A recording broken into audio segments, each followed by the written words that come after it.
Hello, welcome back to my channel again. ఈరోజు మళ్ళీ వచ్చేసాను ఎందుకంటే ఈరోజు నా బర్త్డేకి మా మమ్మీ ఇచ్చిన గిఫ్ట్ అనమాట. ఇది నా డ్రెస్ ఎలా ఉందో కమెంట్ చేయండి. మీకు కూడా ఇలాంటివి కావాలంటే కొనుక్కోండి. ఇంతకుముందు ల్యాప్టాప్ అది మా అమ్మ, ఇది మా మమ్మీ తీసి ఇచ్చింది. ఎలా ఉందో కమెంట్ చేయండి. నాకు బాగుందా, నాకు వేసుకున్నప్పుడు డ్రెస్కి అందం వచ్చినట్టుంది.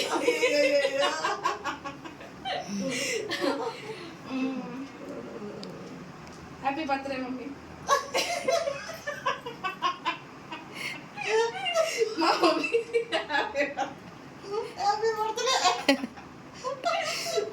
చెప్పు, మా బాబాకి హ్యాపీ బర్త్డే చెప్పండి. మా బాబుకి హ్యాపీ బర్త్డే చెప్పండి, ఆశీర్వాదించండి, సబ్స్క్రైబ్ చేసుకోండి, లైక్ చేయండి, షేర్ చేయండి, గంట సపోర్ట్ చేయండి. హ్యాపీ బర్త్డే కమెంట్ పెట్టండి. హ్యాపీ బర్త్డే కామెంట్ చేయండి. Thank you so much. Bye bye.